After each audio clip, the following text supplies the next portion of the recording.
Welcome to this 60th anniversary edition of Happy Times and Places. It's a multi-parter. I, Toby Haydock, have asked lots of movers and shakers from the world of Doctor Who to give me their 5 favourite things about An Unearthly Child. I've done a commentary on it, now I'm going to listen to their things, and they're all special secret guests.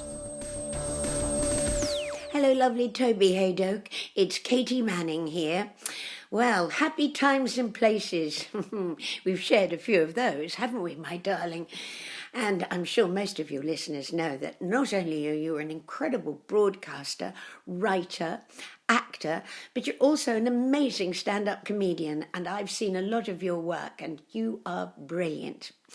Happy times and places, too, with Doctor Who for me. Happy times, and many of them, but always in freezing cold places.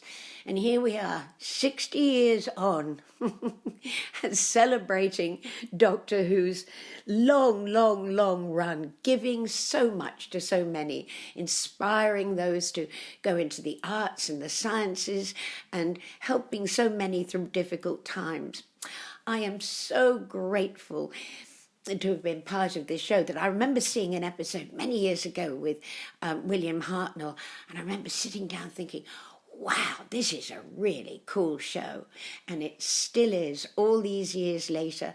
It's a show that's been made constantly with total love and dedication from everyone involved, all the actors, all the technical people, well, what we used to call the producers and now the showrunners. And here we are, Russell T Davies is back again, and I know, giving it a big injection of Botox. Anyway, Toby, have a wonderful show, and hello to all your fabulous listeners. Big hugs, and let's have some more happy times in some wonderful places together again soon. Take care, my darling. Bye-bye. Wow, Doctor Who. It only seems like 5 minutes ago we were doing the 50th. And now it's the 60th.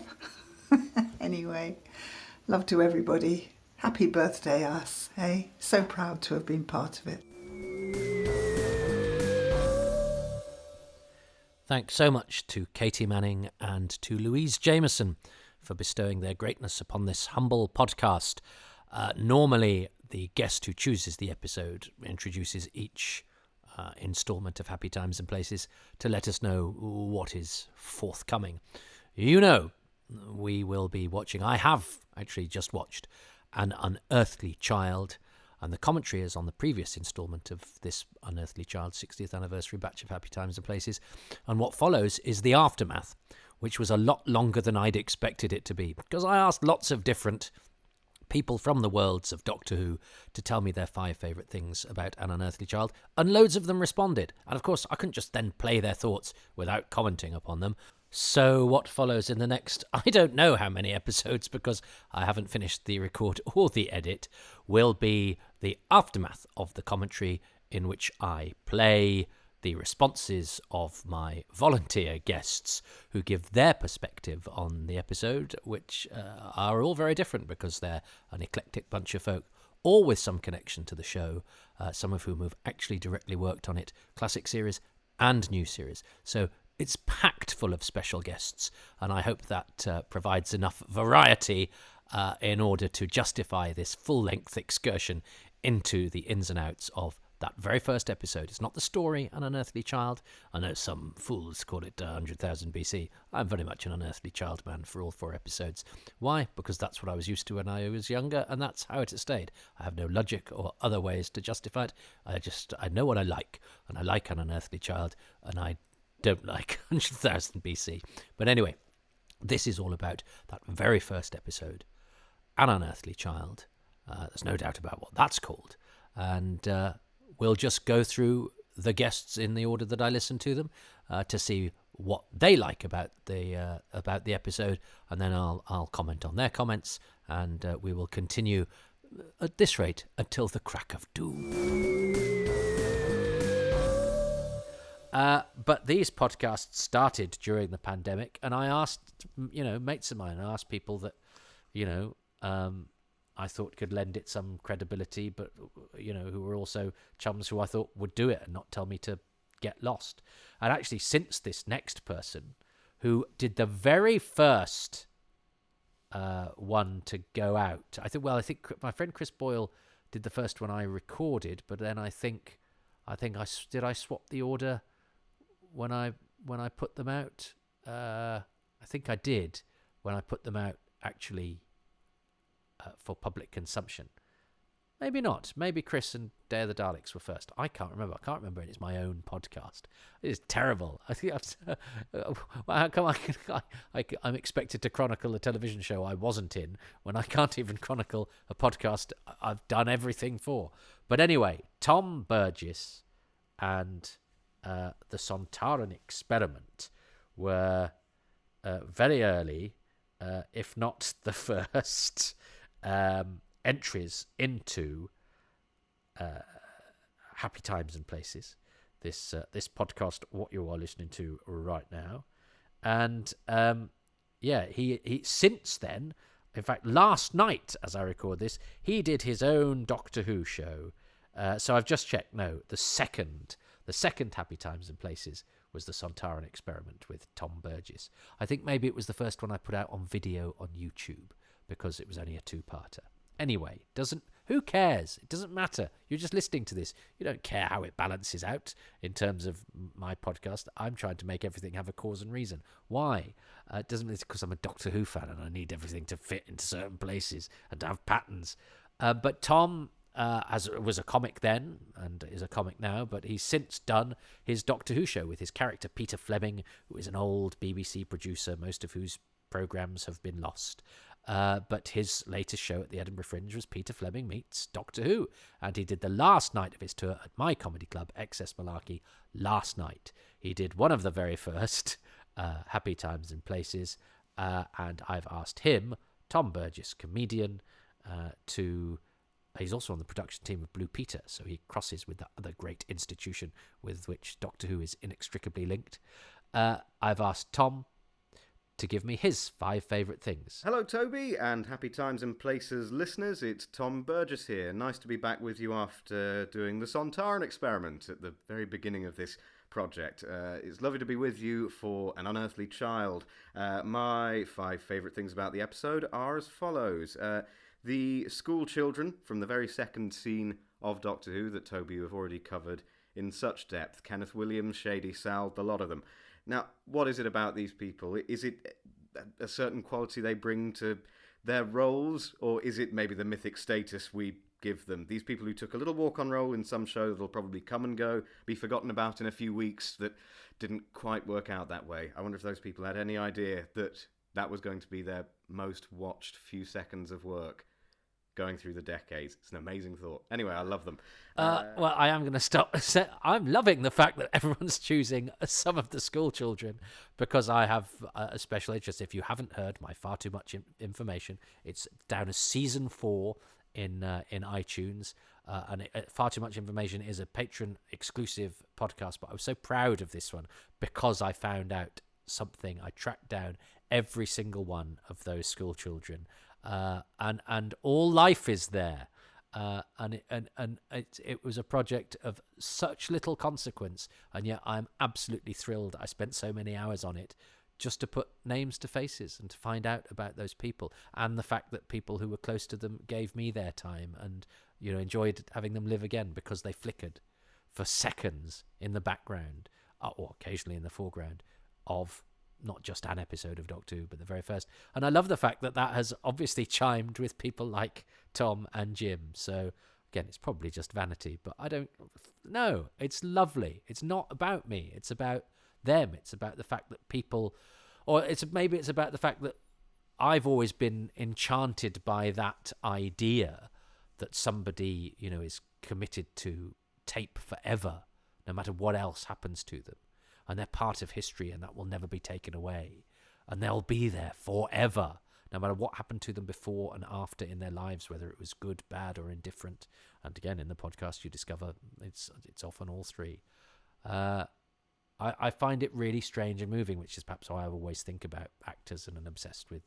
And I like the idea of finding out about the people who cross paths with our show, even if only briefly, because most of them In fact, all of them, bar Francesca Bertorelli, were never in the show again. So that's quite. What are the odds of that as well? But the fact that that's chimed with the first two guests delights me. My next favourite thing, the second favourite thing, is Ian's cry of "It's alive!" I think watching as a kid on. To be fair, the version of this I knew best was the untransmitted version because I had the Hartnell years on VHS before I got An Unearthly Child in 2000, the remastered one. But in both versions, it feels like there's such a big reaction from William Russell there. As a kid, that felt like a bigger moment than when they actually step into the TARDIS for a moment. It's some sort of first leap into this new reality that Ian and Barbara are going to have to grapple with now for the next 2 years. I think interestingly, it probably made it feel quite distant to me because I was born too late to understand how that police box is out of the ordinary compared to any other. But that cry of "It's alive," it says that something strange is coming, is about to happen. My third favourite thing is a nice telly geek one. My third favourite thing is the as live setup that we see playing out over the course of this episode. I think the info text on the DVD is very good for drawing attention to this, and I think it's what first did it for me. The transition from Ian and Barbara talking to Susan in the classroom, saying goodnight, then them discussing her. So Susan reads the book about the French Revolution to give Ian and Barbara enough time to cross to the car set. The camera then dissolves and cuts between them and Susan back on the classroom set, those flashbacks happening in real time, then cuts back to Ian and Barbara for a slightly longer chat, which gives Carol Ann Ford enough time to put her coat on and head through the junkyard set. And that whole mystery that's lasted for weeks in Ian and Barbara's heads, and it's played out in just a couple of minutes in Lime Grove Studio D. It's so theatrical. And I don't think there's any episode of Doctor Who that hammers home to me just how up against it that cast and crew were, the enormity of their achievement week upon week. There's a joke about it in my live show that I do as Peter Fleming, my comedy character. He's doing a show all about Doctor Who all of this year, and Peter Fleming himself observes that with a setup no more sophisticated than what the One Show has today, the Doctor Who production team were able to craft some of the most spellbinding, innovative, immortal moments ever to grace the screen, which begs the question, what's the One Show's excuse? I saw him do that very joke last night. That is a great point. I mean, the fact that it's all done multi-camera and as one take if possible. Recording breaks were few and far between. There is actually, as I say, that weird cut in the episode where in the scene with Susan and Barbara, but that's unusual. But yeah, those sequences are artfully crafted in order to make sure that they could do all the practical things and explain the backstory with the available cast, but one half of the cast were only available in one part of the set whilst the other one had to be available in the other, and there had to be time to reposition and change and blah, blah, blah. And it tells us the whole story with essentially, let's take the school children out of it for a second, because they've already featured far more than I thought they would. They've been mentioned more than William Hartnell so far, but you've got Carol Ann Ford and William Russell and Jacqueline Hill to tell us the whole backstory and across different time zones, but actually played out in production terms as live. They were doing it there and then. And then, yes, to give Carol Ann Ford time to get into a hat and coat in order to then come to the present to enter the junkyard, which reminds me of Carol Ann Ford's hat and coat, William Hartnell's costume, those costumes that are in those Don Smith photographs that we have around this episode that I think themselves are unlike any other Doctor Who photo shoot and are beautiful. And I love those costumes, and I love the fact we don't really have them in any other photo shoot, and that I can see all of those pictures in my mind's eye. And Susan's hat and coat we barely see in the episode, but I think it's a terrific costume, and I love those costumes, and I associate them with this episode, and I love them. But they're another thing I didn't choose. My fourth favourite thing, and this is pretty much standard for me with any Doctor Who story, is music and sound. The TARDIS takeoff, that persistent hum, that it gives out in the junkyard in that very first long shot going through. The Radiophonic Workshop knows exactly what's needed right from the beginning. It's so eerie. So too is the theme tune, the eeriest sound in the world. Even the guitar melody in the John Smith and the Common Men track that Susan is listening to, there is a certain mournful quality to that melody. And also we have Norman Kay doing the score. Now, he only does 3 for the programme, all in season 1. And I think because it's peppered through that first year, it gives season 1 this really unique feel, like it's one of the most sinister scores, I think, that harp, I want to say, as Ian and Barbara are heading into the junkyard in the first place. But it keeps that whole season feeling a little bit like this show lives in the dark spaces and in the shadows, in a cave of skulls, or an abandoned spaceship floating around the sense sphere, or just the unknown corners of an old junkyard. I love the music in this episode. Yay! I chose the sound as well, and and he's right about Norman Kay's music, because it's in keys and then it's in sensorites. It does sort of bind. It's like the sort of bones of the and it's actually in places plinky plonky, not unlike it's played on bones, but it is the sort of bones that fix, the flesh of the season is built around, if you like, and the fact that there's an echo of the first story in keys and then sensorites. Interestingly, the two futuristic stories, having been part of the first journey to the past, does give a sense of sort of fusion to the. And it does have that weird sort of mysterious, detached, moody quality about it that no other music is really like in the show. In those first few years, so it does mean that season 1 does have a sort of unifying quality that's all its own, even though it's not in every story of season 1, but it echoes back just enough. And then no more Norman Kay, and he's gone.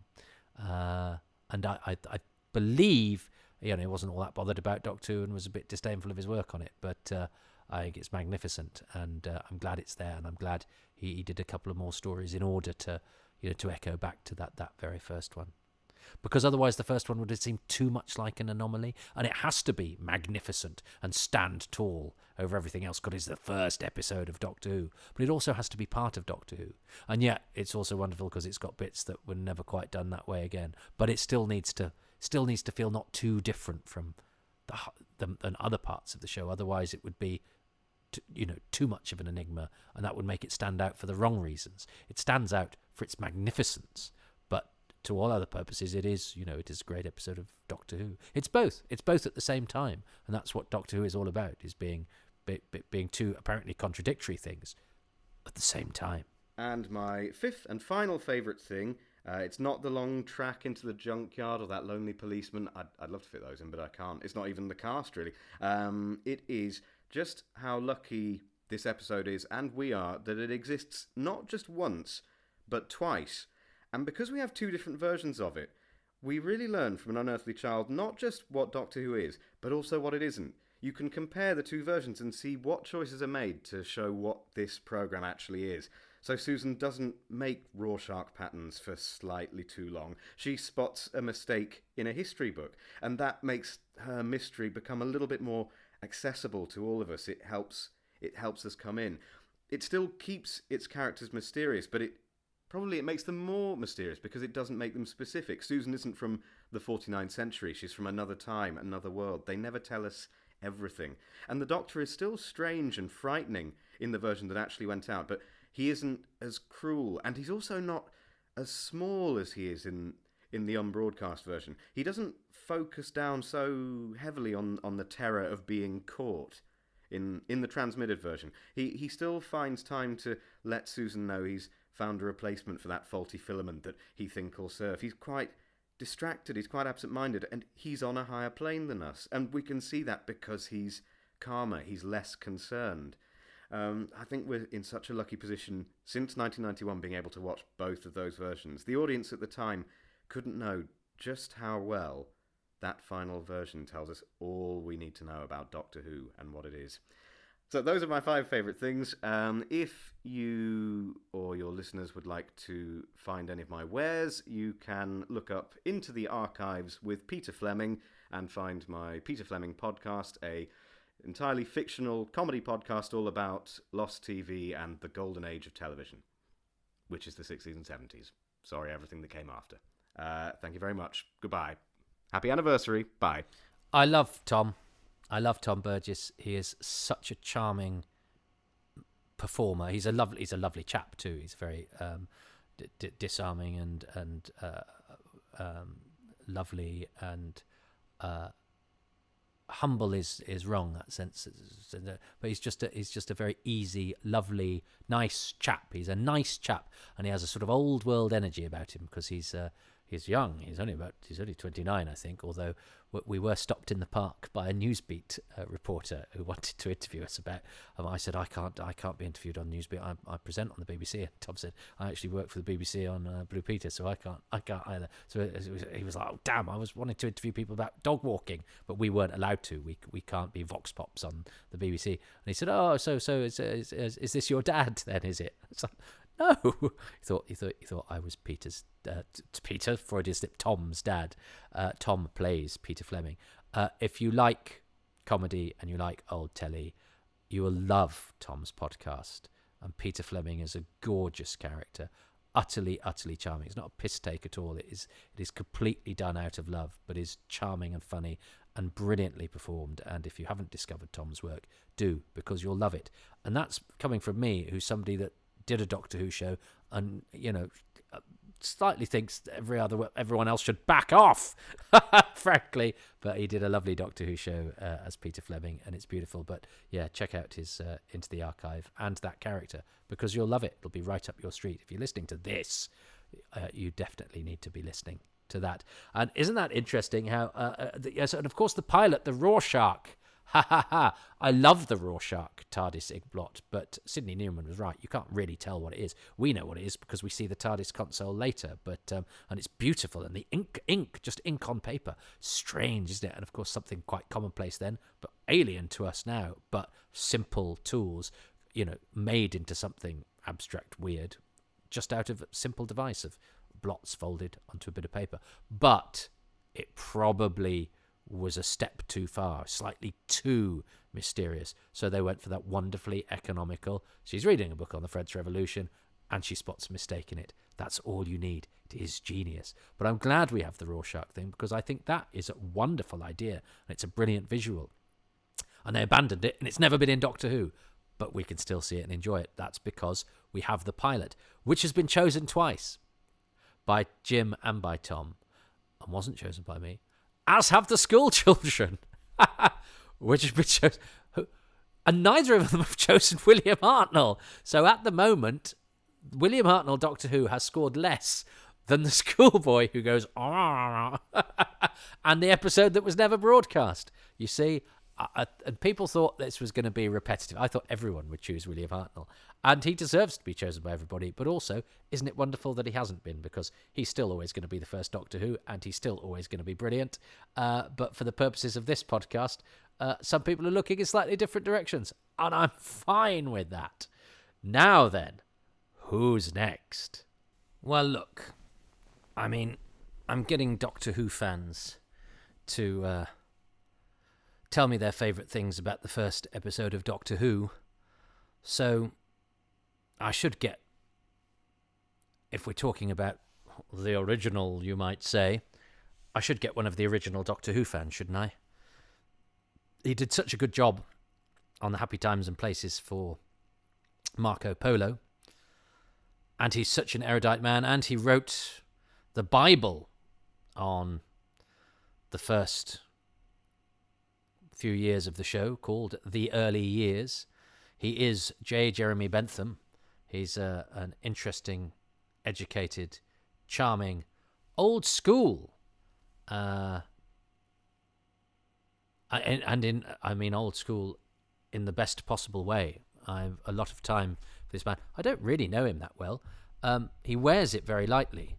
He's a fan of yore. He was one of the first fan names I ever knew, and was always associated with scholarship, because he wrote well and he researched diligently and he dug into places I didn't think it was possible to dig, and taught us so much about what we know and reached out to so many of those people who were crucial in the early days and chronicled them, is an example to us all. And every time I met him, he's been hugely humble, very kind, and I'm flattered to have him on my podcast again, having done such a good job on Marco Polo. Let's hear him introduce himself. Hello there, Toby. 5 great things about An Unearthly Child that are personal to me, eh? Ooh, certainly there are a lot of candidates. The music, the title sequences, the performances, but in a bid to come up with elements that some of your illustrious other guest narrators might not cover, I thought I'd approach my 5 from the perspective of someone who has lived Who practically all of his life, watching continuously as this majestically beautiful totem of televised creativity has evolved down the decades and, of course, continues to evolve. Therefore, some of what I've pitched and picked out relates not just to the Unearthly Child alone, but to some of the lush growth that stemmed from that small acorn we saw planted in the autumn of 1963. Totem, lush growth, acorn. See, I was wise to. I didn't know who I was going to choose for this, and I reached out to a random selection of people, all of whom I consider illustrious in different ways, and I just wanted Jeremy because he means so much to me, even though, as I say, I don't really know him that well. But when I was younger, it was people like Jeremy, but particularly Jeremy, who were opening up the possibilities of how we learnt about the past of the show. But listen to that opening that he just gave us, and the fact that he's gone, oh well, I think other people might choose. Loads of people said, oh, I'm worried about this being repetitive, and he's gone, well, I'm worried about repetitive, so I'm going to do this, and he's going to have his own unique perspective because he was there. He remembers all of this from the first time round, for goodness sake. But he's gone, right, so I'm going to tackle it this way. And of course, that's what I love about this. I don't want to blow this podcast trumpet because it's just a man talking. It's not that special. But what I love about the guests who I've asked to do this have all been so wonderful and kind, and they give their time for free, and they really think about it. And the one thing I say is, be you, bring yourself to it. And of course, everybody is different. Doctor Who celebrates the individual often in many ways, and it always introduces us to guest characters in whom it is interested. And I would like it if this podcast, did the same, and that we essentially go, okay, so Tom's approach is going to be different to Jeremy's, is going to be different to special guest you haven't heard yet. So I'm intrigued to see what Jeremy has, how he has decided to tackle this. And this is insightful in and of itself, how each one of our guests, from their different perspectives, tackles this challenge of being told to pick 5 things. And I call them things with a capital T. Things can be anything you want. Some will be very personal. Some will be very much in a particular creative ballpark. Some will be based on, when this particular person watched this particular installment, whatever. And Jeremy watched it when it went out. My goodness. Here's Jeremy's first thing. Maybe the most incredible aspect of An Unearthly Child is that it was born out of so much adversity, any aspect of which could have strangled it pre-birth or diminished it to the ranks of just another short-lived series. Right from those early fan-led endeavours in the late 70s, early 80s to research the history and development of Doctor Who, it was immediately apparent how much resistance there was within the BBC to Sidney Newman and Donald Wilson's ideas for the show. It was going to be made by the drama department, not children's television, surely not. A year-long production? Preposterous. That's a soap, not a drama series. And look at the budget you need. Special effects? We can't do those convincingly, particularly not in the studios at Lime Grove that we've given you. List of gripes against Newman and Vision and his imported methodologies just kept on growing. And that almost paled by comparison with all the flack producer Verity Lambert faced as a young woman taking a producer's job at the BBC in 1963. And how much of that misogynistic flack came from women, fellow women, inside the corporation itself. And yet, in spite of these obstacles and so many more, not least production of a botched first episode that could have resulted in the show being written off, somehow that passed on the second attempt piece of television fought its way out into the world and allowed us to take this remarkable baby instantly to our hearts. Oh, God, I loved that. I'm so pleased I asked Jeremy. And actually, because I haven't listened to any of these before, I'm listening to all of these live, by the way, because I want everything to be spontaneous. And of course, I didn't want what I chose to be influenced by what everybody said. So I'm only just now looking at the file names, and his file name for choice number 1 is called Pushing Treacle Uphill. I mean, even the file name is gorgeous, and I love that tribute he pays to the opprobrium that was heaped upon these BBC employees who were trying to do this thing that, again, nobody knew was going to be this historical masterpiece. It was just another show, that they were trying to make. History has been kind to it, and proves that all that butting of heads and all that swimming against the tide was worth it.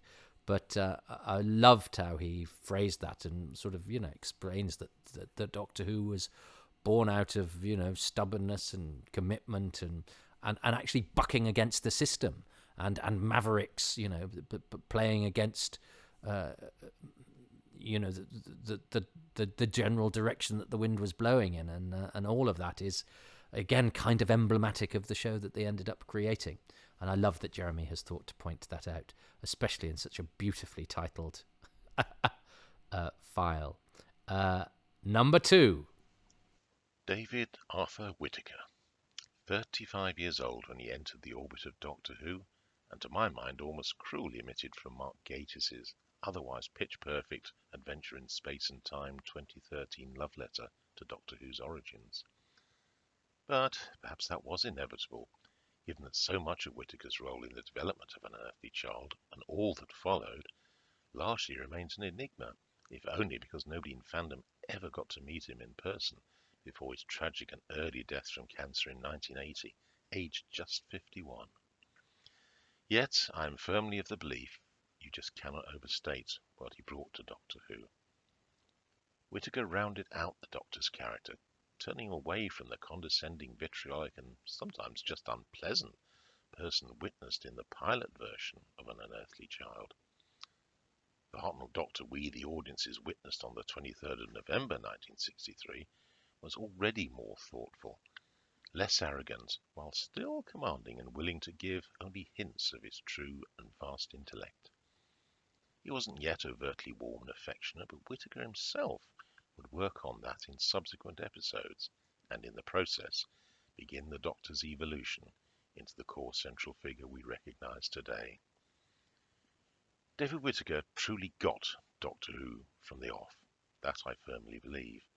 I love to think that all he absorbed from his initial endeavours on the programme and the stories that followed fired his imagination so exponentially, enabling him to pen comic strips, novelizations, stories for children's annuals, movie scripts and stage plays, all based upon concepts, formats and ideas shaped during the evolution of the show's first 13 weeks.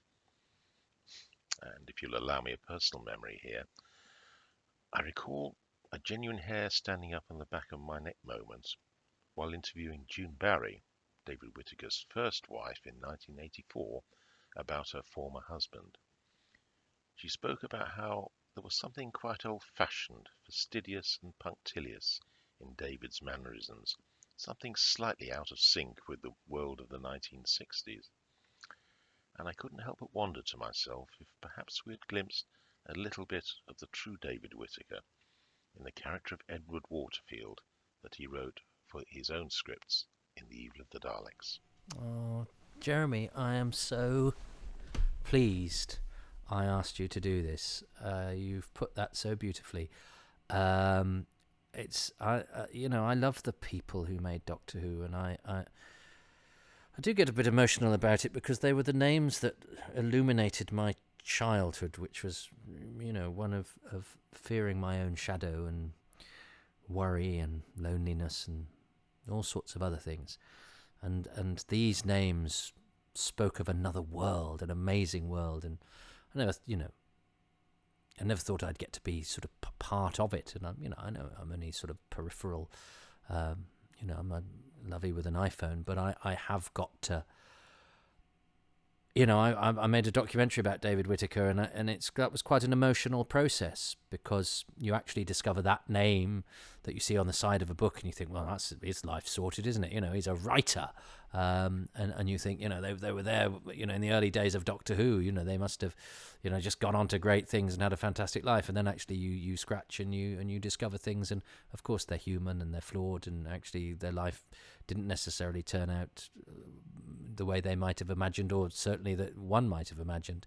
And of course they're just people, and being a person is fraught with loneliness, isolation, scariness, all those other things that one felt as a kid, that never actually stop, and you have to keep fighting them, and you have to keep using all the tools at your disposal to fight at them. And sometimes that is one's obsession with a piece of magic that is a gift that keeps on giving, and the comradeship and creativity and all those other things that gives you. And I am indebted to people like David Whittaker, and it is very important to me that their names are not forgotten. I think because I worry, my dad went when I was 4, and I think I felt forgotten, and I didn't want to be forgotten. I wanted to matter to people. I don't think I felt I mattered to anybody.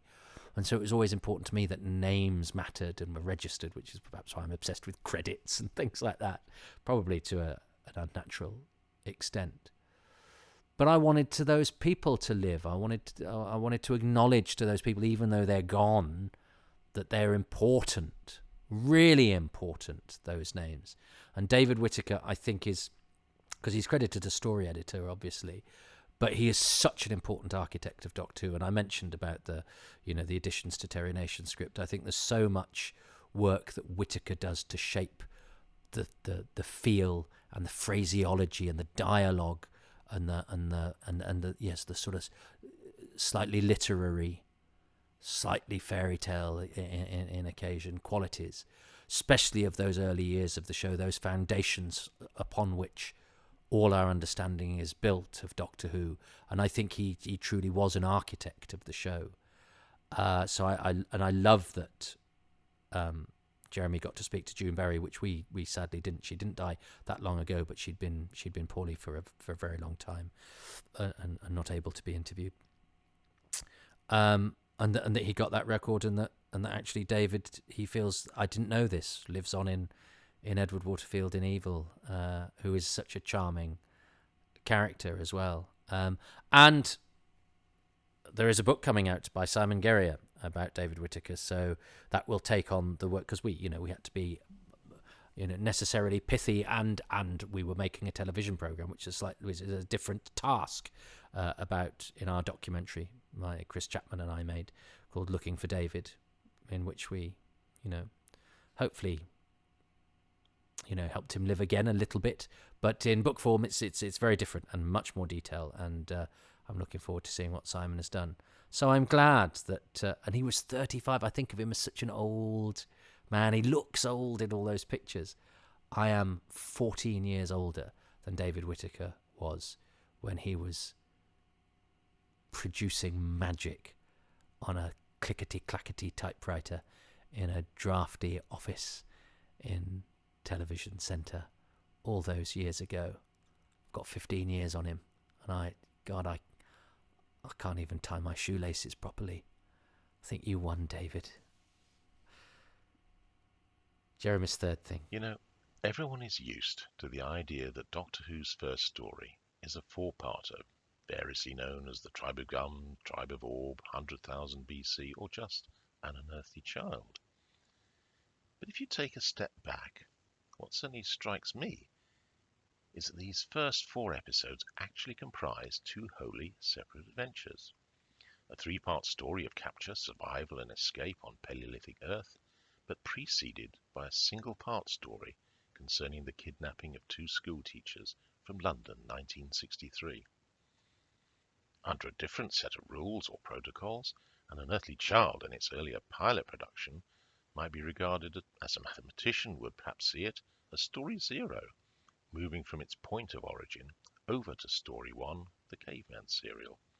Now, not that I'm going to open that can of worms, But it is absolutely astounding how self-contained those opening 25 minutes of the first episode are.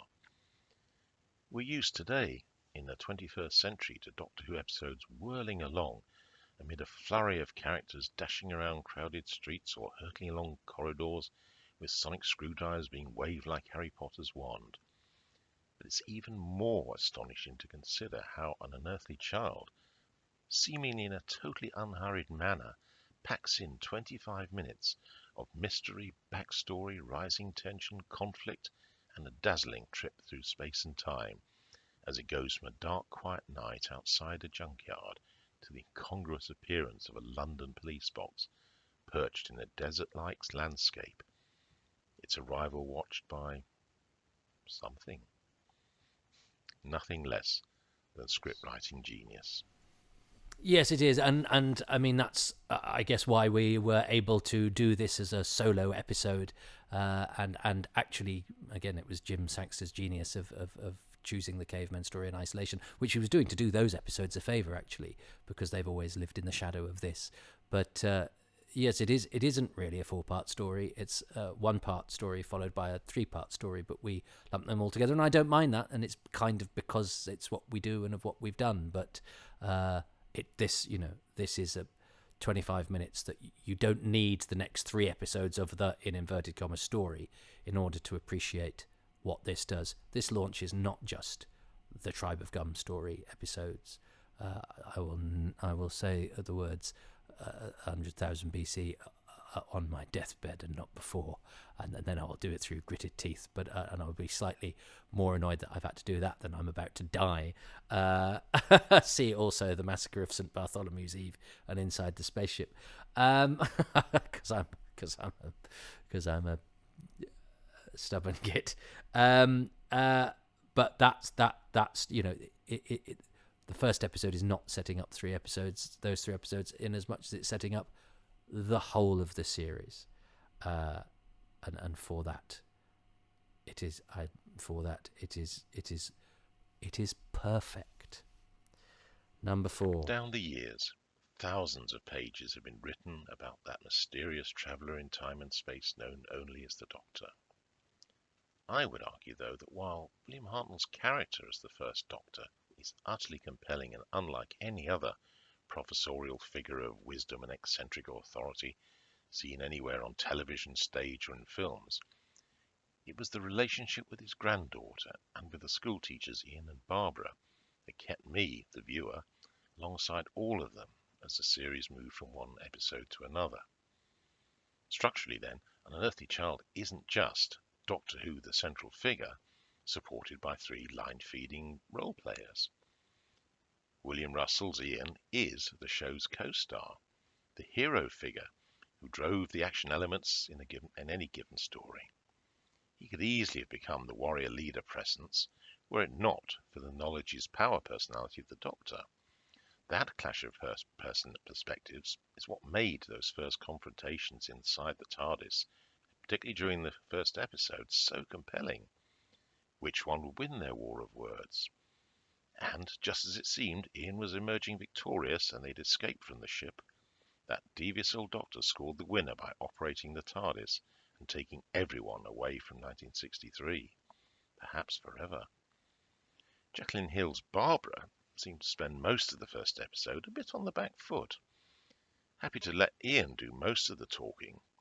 But as the weeks went by, Barbara's stature just grew and grew in our affections, as she delivered the emotional intelligence and insights that gave her the edge in many confrontation scenes, some of them with Ian or even with the Doctor. As for the Unearthly Child herself, I've always been glad Susan never became the never-clad, judo-fighting, stylish fashionista that Carol Ann Ford said she wanted her to be. It was her combination of theoretical capability versus her vulnerability due to lack of practical experience that won this fantastic foursome some great cliffhangers, especially if they involved a sprained ankle or 2. Well, I chose the quartet as well, but I thought Jeremy enunciated that very well, and I have nothing to add, so I shouldn't, because this podcast is going to be about 100 years long. Nicely put, Jeremy, and I also chose the foursome. And Jeremy's fifth thing is... Maybe my favourite aspect of An Unearthly Child is the wording that appears right at the very beginning of the episode, principally because those words have come to define, I think, the very ethos of Doctor Who.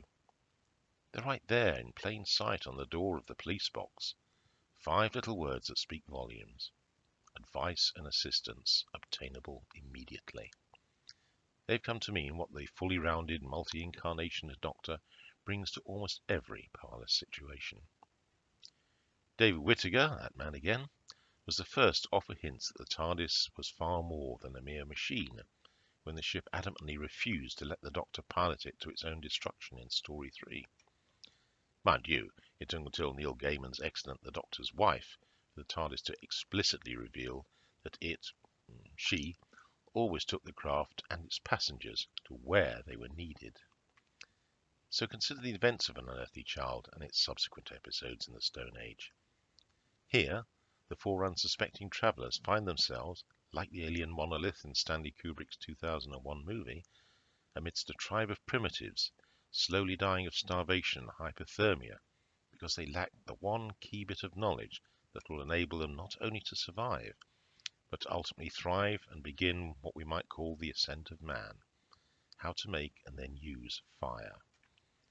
And that's just what the TARDIS 4, dare we call them passengers, bring to the tribe of Orb: immediate advice and assistance in the form of a burning fire, plus some self-interest in escaping the captivity as well. It's not in any Doctor Who series format guide or program Bible that I've ever read, and yet those 5 words remain as relevant to the Doctor's modus vivendi today as they did 60 years ago. No guns, no combat training, no warrior zeal, just advice and assistance given to those most in need of it. Oh, Jeremy, that's brilliant. Something so familiar that I haven't considered in that way at all. And, I mean, that's what Doctor Who does. It makes you consider something that you thought was familiar in different ways, and actually shows that they can be magical as well as frightening and strange and scary. What a brilliant choice, and what a brilliant summation of the show from an angle that was right under my nose, but I'd never considered. Jeremy Bentham's book, Doctor Who in the Early Years, has been out there for years and years and years, and you can pick up copies if you haven't got it, if you are a younger fan. Do I have any younger fan listeners? If I do, get in touch. I suspect it's probably largely middle-aged men that listen to this. I hope not. I hope there are fans of all different ages, gender identities, sexes, nationalities, and all sorts. And if any of you in those categories have not availed yourself of Doctor Who the Early Years, or any of Jeremy's very scholastic early Doctor Who work, it really laid the foundations for how we understand the show today. And I'm delighted with that contribution. Thank you, Jeremy, for doing it, but thank you for doing it in such a manner. Everybody I've asked to do this is an interesting and fascinating person. As I say, there was no method to my madness, really. I just sort of went, I'll ask them, and I did it over a period of 2 or 3 weeks. And not everybody could do it, and some people said they would and then forgot or whatever.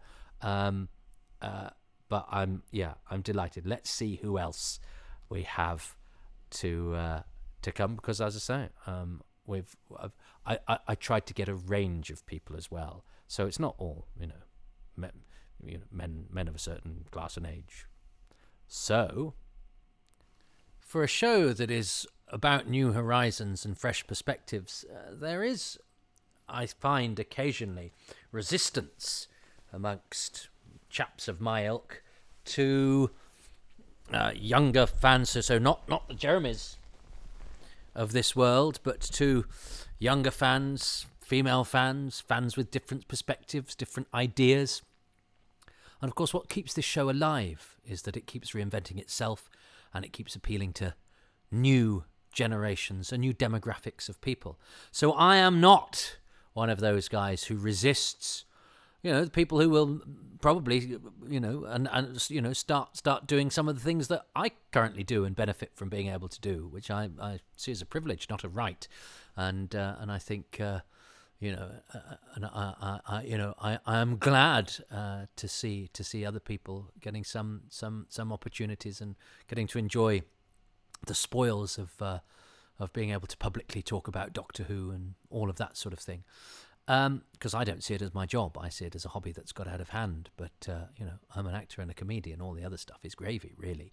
So I certainly am not, proprietorial about, hang on, I talk about Doctor Who on the news or whatever. So I'm absolutely thrilled that there are young people coming through to talk about Doctor Who. And I mean, I have to say, some of the things that they say are just noise to me, and I completely don't understand them. But that's fine. That is what life is that the world that is being created is for them to live in, not me. I'm heading towards oblivion, and oblivion will embrace me, and they need to make the world comfortable for them. That's not just about Doctor Who. That's just about the young. I'm only 49, but that's 75 in Haydock years. But the point is, thrilled to have Jeremy on, because he is a fan of yore, but to show that I am not just all about paying paying homage to the fans that came before. What about the fans who have come since? So right up to date with the writer of the Doctor Who quiz book, and somebody with whom I've had the pleasure to consort on a number of occasions at various events, including Quizzes of Rassilon, who has an enthusiasm that is unparalleled, but also, doesn't know a massive amount about the classic series because she came to the show. She is a fan, of the new age of Doctor Who, but she has respect for the old series and has actually just started to watch it in order for a podcast of hers. But her perspective will, I suspect, throw up entirely fresh things for me, because she comes from a place that doesn't take for granted some of the things that the majority of you, and certainly I, might do. So let me introduce you to, she should need no introduction, because she's been about doing things all over the place, Doctor Who related. Her name is Beth Axford, and here she is. Hello, my name is Beth, and I am a Doctor Who author, writer of many things, and host of the Who Watch podcast. Toby has asked me to share my 5 favourite things from An Unearthly Child, my 5 favourite bits, concepts, lines, whatever, and I'm going to jump straight in with the very first shot, the very first scene with the Doctor Who theme tune music that plays over the scene as it pans around to the TARDIS. I think there is nothing more breathtaking than that first smoky black and white moment. It's so beautiful, and it will be seared onto my brain forever. How funny, having introduced her saying she will come from a completely different perspective from mine, we both chose exactly the same thing for the first thing. Ha ha ha. You see, despite all our differences, we are all also the same. Doctor Who makes companions of us all. My second favourite thing from An Unearthly Child, I think it has to be like Susan while she's in school. I just love her weirdness, her intelligence, how funny she is. She kind of knows too much, and then she kind of pretends not to know much, and then she looks silly. I think she just represents everybody who is a little bit of an oddball or a bit of an outsider at school, and I think she's really adorable. And I think we can all kind of relate to that. I think a lot of Doctor Who fans can relate to being a bit of an outsider. I know I can, and I really love that about, the very first beginnings of Doctor Who, having like someone on Earth as a bit of an outsider. Now that is really interesting, because I think a lot of it, it's a commonality, isn't it, with Doctor Who fans? We say, we stuck out a little bit, and that's why, we identified with the Doctor. But of course, it's not the Doctor in that first episode. I mean, it's and we sort of talk about the Doctor in that way, sort of slightly metaphorically. But in that first episode, it is Susan literally being the weird kid in class. I hadn't really thought of it like that. But she's absolutely there for that, and almost prophesying what fans of this show, what the fan community of the show will in a large part be made up from. Isn't that interesting? I hadn't really thought about that before. Good spot, Beth, and again, Beth's experience and feelings, although the centuries that divide us, which clearly will not be undone, provide all sorts of differences. I think, Beth speaks for certainly a lot of fans of my generation in to how they felt and why perhaps they were drawn to the show. Isn't that interesting? My third favourite Unearthly Child element is Ian and Barbara, because they're just classic characters for me, and it's their very first scene that I'm sort of picking, because I love that we are introduced to them as characters and then we follow them into the TARDIS. Like, they're the audience, we're going on the journey with them to the TARDIS to get kidnapped. Eek. And I just love that. I love that it begins that way, and I think it's really engaging, and no wonder it lasted so long. That's very true. And yes, we often talk of the companions as audience identification figures, but they literally do ferry us towards the story. And we don't see the Doctor for, 12.5 minutes. And Susan is the mystery that they have to solve. So they carry us into the adventure. And, they are the Rose Tyler of the original Doctor Who, because that was what was so clever about the relaunch, is that the identifiable figure, the normal girl working in a shop, living on a housing estate, going about her everyday life, is the one that carries us into the adventure and through whose eyes we see it. And interestingly, Rose is named after the female protagonist of that first episode, and the first episode of Doctor Who, An Unearthly Child, is. Well, I'm straying now slightly from the Ian and Barbara point, but is named after the young female protagonist, a slightly weirder one, of the very first episode, which I hadn't thought before. Isn't that interesting? That's taken us away from the Ian and Barbara point that Beth made so well. But if I think of a point, if I think of an observation, I will say it, even if it's in the wrong place. My fourth favourite thing from An Unearthly Child is the fact that the Doctor, his first moment begins with him just coughing away. Has a big cough before he even speaks, and I just think it's really funny and fitting that the first Doctor comes on screen with a cough. My final and last favourite thing about An Unearthly Child is the line, a piece of dialogue: "Have you ever thought what it's like to be wanderers in the fourth dimension?" I just love that line. I love the whole scene. I think it really encapsulates... There's something really iconic about it. I don't know if it's sort of growing up, seeing those quotes and watching Adventure in Space and Time and Unearthly Child when I was a kid, but I just think that piece of dialogue it really sticks in my brain as a really beautiful part of 60s Doctor Who, part of the beginning of Doctor Who, and to describe them as wanderers, I just think it's so beautiful and encapsulates the Doctor and Susan so well. And those are my 5 favourite standout things from An Unearthly Child. Thank you, Toby, for asking me to share. Oh, thanks, Beth. And I love the fact that she loves the fact that the first thing the Doctor does is cough. There's nothing else to say about it. And that was a quote. That wasn't. I didn't deliberately cough then to illustrate the point. I love that. But there's nothing else to really say about that. But I do. I am pleased. Isn't that interesting though? That that her final thing that she chose, like her first thing that she chose, was something that I chose. She likes that Wanderers in the Fourth Dimension exchange, and I'm glad that speaks to her as profoundly as it speaks to me. So, I think sometimes there's certainly a way that social media conducts itself. There's there's a schism, there's a divide between older school Doctor Who fans like me and young, enthusiastic. Let people be young and enthusiastic, please, everybody. And we automatically, I think of the differences, don't we?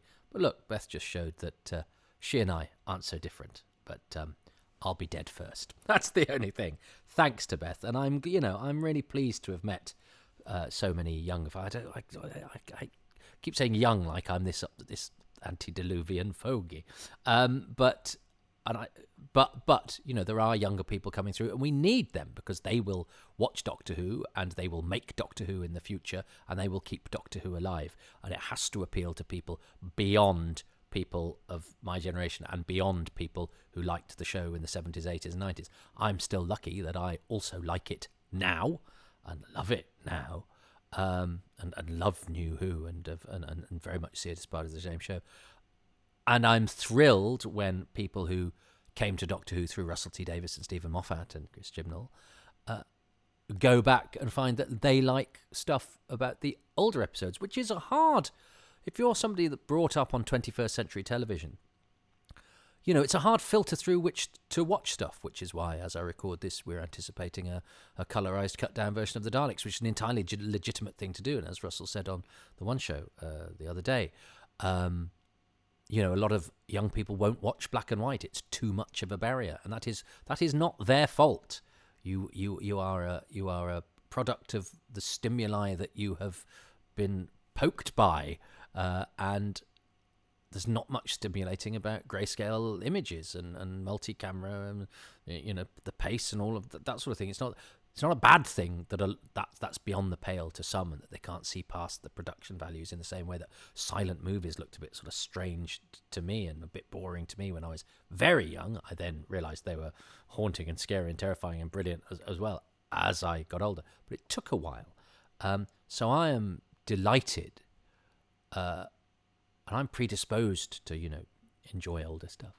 So I'm delighted that there are people like Beth who fell in love with new Doctor Who, as we will call it, for want of a better descriptor, who've gone back and seen the merit in the old stuff as well. That warms my cockles. Beth has written the Doctor Who quiz book, which please get, because the more it sells, the more likely they are to let her do more stuff, and she deserves it. And she's doing, and follow her on Twitter, @WhoWatchPodcast. Who Watch Podcast, which is a podcast on all the podcast platforms, and she and her colleague are watching Doctor Who from the very beginning, so that I think that's been done before in book form, but not by people who've come from their perspective, and they're watching through. So you'll be able to hear what they have to say about An Unearthly Child and beyond. Really delighted Beth has given her time for this, because Beth is the first guest today who has not previously contributed to Happy Times and Places.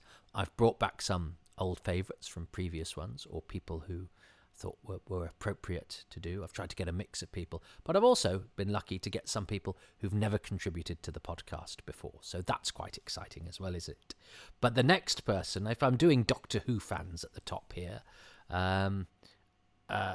I feel it shouldn't also just be Doctor Who fans from the United Kingdom. So, of course, to go abroad, I have to go to the podcaster extraordinaire, the producer of more podcast hours of Doctor Who than someone like me could ever dream of, and a wonderful fellow to boot, pioneer of Doctor Who podcasting and still leading the field, and that is, of course, Stephen Shapansky from Radio Free Skaro, who is going to be our man in Canada, giving us the Canadian perspective, the Sidney Newman perspective, if you like, of An Unearthly Child. I wonder what Stephen likes. I wonder how different it will be from what I and the other contributors so far have decided are the 5 best things about those first 25 minutes of Doctor Who. Hello, Toby. This is Stephen from Radio Free Skaro with my favorite 5 things from the first episode of An Unearthly Child, also called An Unearthly Child. The first one in no particular order. William Hartnell, the Doctor himself, the original, you might say. I love that we have the pilot episode to compare it to, where he's very harsh and brusque, and he gets notes to say, let's change this character to this and this and this, and this in the original broadcast episode he's much lighter, and he has his giggles and stuff, and it reminds us that this is a performance. I think sometimes we without the lack of interview material for Hartnell, we don't have a real William Hartnell to compare his performance of the Doctor to. And I think we often latch his performance of the Doctor as William Hartnell. And it's clearly a performance. He's an actor, and he's a good actor at that. And that's he's one of the main reasons why the show took off. Well, at last, somebody's chosen poor old William Hartnell. And it's because it is one of his best performances in the role. And it's a slightly different performance from the one we got later. And I don't see that as them maybe going, oh, this performance in the first episode is wrong. I think his performance in the first episode is absolutely right. But as he settled into the role and got more familiar with his co-stars and settled into a routine, perhaps more of, he was more inclined to be sort of cheerful and dotty, and he's not as irascible as he's often written up the first Doctor. But in that first episode, he kind of is. But that's perfect for that first episode, and I think it is a pitch-perfect performance. As I say, I love those darting eyes and those fangs of his and the wig and the look. But it's that smile, it's that strange, disarming, but it's not disarming because he's not trying to be charming. It's a peculiar smile. It suggests that he is benign, and but we know that he is in fact not, and that he is hiding something, and he is using his image as a sort of benign old man to actually get rid of the pesky interlopers into his junkyard haven. And it is a brilliant performance, and he looks magnificent, and I'm almost ashamed it's taken me and 4 other people before we get somebody to just say William Hartnell, because he deserves to stand tall, because even though he's the character who is in it the least, really he is, it is the introduction to a program called Doctor Who, and William Hartnell is Doctor Who. Second one, the opening titles. My goodness, they are just perfect. They're absolutely perfect, from the music to the visuals. It's a testament that we still have the original sound of the ooey-oo and the bass in there even today. And Murray Gold's version of the theme in the 60th anniversary of the show, it's still a stunning piece of work, and I'm glad they have more or less kept it the same throughout the entire history of the show. Yes, I mean I did choose the sound, but I didn't choose, and I could so easily have done. I tried to sneak them in elsewhere, but then I didn't do the TARDIS takeoff. But that synthesis of opening music, the signal howl round, a simple device, and yet, again, it's gone for abstract rather than literal.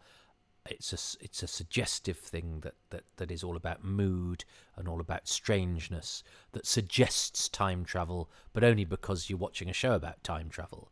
And when some of that footage was used in Amal and the Night Visitors, it suggested ascension to heaven or whatever. But it is majestic, and yet rendered from something probably discovered by mistake, which was filming a monitor zone output. It's the visual equivalent of white noise, but then mixed together with that music. And again, that is miraculous, isn't it, that the diddly dums and the ooey-oos are retained to this day. And I remember John Nathan Turner saying, if you were to resurrect Doctor Who, this was during the Wilderness years, you'd have to have the theme, and you'd have to have the police box. And those things were in the very first episode. They were the first things that we witnessed. The theme, then the police box. And they're still here to this day. And that shows that somebody knew what the hell they were doing. And it is a hell of a theme. Third favorite thing, the giant lighting fixture above the TARDIS console. Peter Brahatsky designed it. It was far too large to be used going forward. So we get one of its rare appearances in the very first episode, which I love. I love that it features so prominently in the Tales of the TARDIS set as well, and it really gives a sense of the scale of that whole set. That the fact that there's something actually above it too. A lot of times in the show's history, set designers don't usually put roofs and ceilings on because of the lighting grid. So the fact that they took the attention to do that the very first episode. It makes me happy. Yeah, that makes me happy too. And the fact that it's such a massive and impractical thing that they didn't... That again, it gives the first episode a feeling of, oh, okay, the TARDIS has that, but we just don't need to see it anymore. And you don't really see it that much in the episode, to be honest. But you can see it and he's sort of going, well, how's it lit? And in the future we just go, well, it's just lit. We don't need to see the light bulbs. It's lit. It's illuminated. It's an illuminated control room. But Peter Brahatsky's going, no, we need to see the big space light. And then the scene shifters went, yeah, do we need to see it this week? But I love the fact that it exists, and I love the fact that it's there established in the first episode, and we can kind of think of it as of being there, even though it largely and usually isn't. Fourth favorite thing. Ian Chesterton gets all the best lines. So, you're telling me that a thing in the junkyard can move anywhere in time and space. That's just unbelievable. He gets all these great lines to basically... He's kind of like Han Solo in Star Wars to me. He's a skeptic. And a lot of people who would be watching Star Wars, or indeed Doctor Who at the time, might well be skeptics as well, might have the same sort of opinion of Han Solo in Star Wars with the Force and all that. And Ian with the TARDIS, he doesn't believe it, and he won't believe it until not even at the end of this episode. And I think his character is important, because if everyone was on board with believing that this time ship was bigger on the inside than the outside, then I don't think anybody would have everyone believing it doesn't make it believable. You know what I mean? And that's why I love that Ian is the skeptic. And of course, William Russell plays him brilliantly. Ian Chesterton is Han Solo. You heard it here first. I love that. But it's true. And that speaks to so much about how carefully and brilliantly planned the whole dynamic of the show is that each character plays their own role in making this ridiculous concept sell and tell. They're very well placed to help tell the stories, but also sell the stories. And that's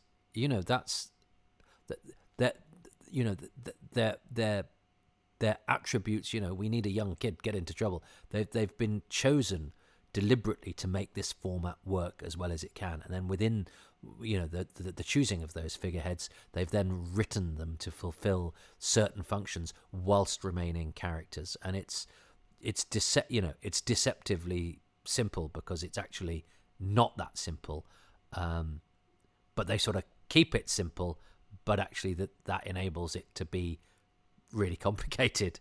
It's brilliant.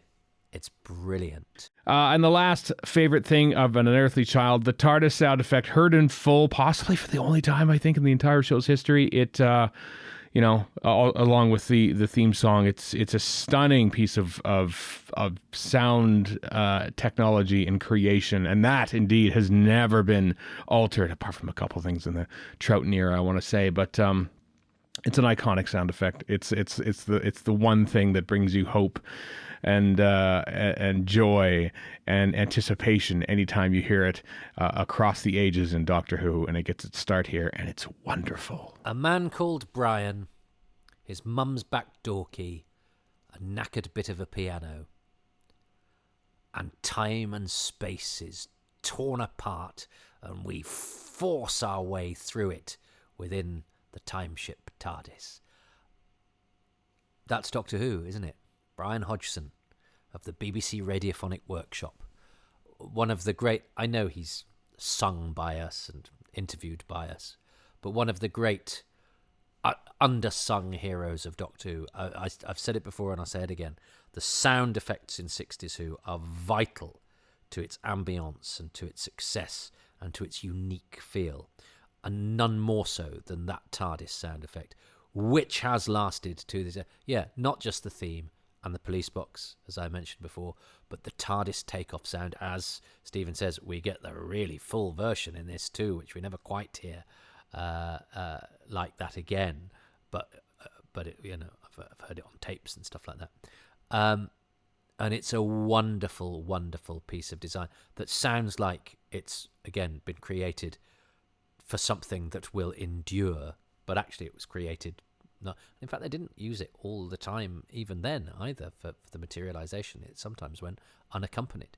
But but it's a wonderful piece of work by a lovely gentleman, Brian Hodgson, who is a legend, and I'm privileged to have got to know him. And he's a very erudite and charming man, very gently spoken, lovely voice, intelligent fellow, but also a brilliant engineer who put that piece together in without the use of computers and all the things that we have now, and he created something of indefinable magic.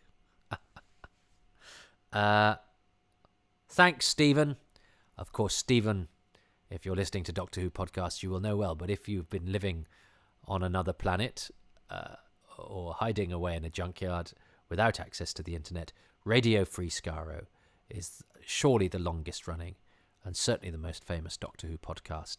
And, make sure you check it out. And Stephen is a lovely fella, and I'm graced and honoured by his presence on this podcast, and he's been a great supporter of my endeavours, and I'm very grateful to him. Thank you very much for listening to Happy Times and Places, which is presented by me, Toby Haydock. I'm very grateful to Katie Manning and to Louise Jameson for their happy birthday messages, and to my guests who are choosing their favourite things about An Unearthly Child, and they were Tom Burgess, Beth Axford and Stephen Shapansky. There are loads more illustrious contributors queuing up to give birthday wishes and 5 favourite things, so tune into the next edition of this multi-part, shattered and scattered throughout time and space in order to be brought together into one giant podcast to restore the podcast equilibrium by subscribing and liking to Happy Times and Places. You can follow Happy Times and Places at Haydock Podcasts, and I can be found in all the usual internet places. Thanks to the patrons who make these podcasts possible. These mythic patrons of whom I speak normally get their names read out at the end of the episode, but we're doing something slightly different for this 60th, just due to expediency and, timey-wimey stuff. But just because they haven't been mentioned by name on these podcasts doesn't mean that I'm not grateful to them and that they won't get mentioned a lot and everywhere else. Being mentioned in the credits is just one of the bonuses of being a patron, which you can become at patreon.com/Toby Haydock. You also get bonus releases and advance material and monthly AMAs and other things like that. If you don't want to do the monthly thing, you don't get any bonuses, but you get the satisfaction of helping an independent artist at ko-fi.com/Toby Haydock, where you can offer up incentives for me to be creative in the forms of pretend cups of coffee. But if you don't want to do the financial thing, or can't, and I totally get that, times are tough, I'm just grateful to you for listening. But what costs you nothing is to go to iTunes, Spotify, Podbean, all those places, and give these 5 stars and a few lines of positive review. That really does help to get these out there and have other people listening to them. Word of mouth is good too. Tell your friends.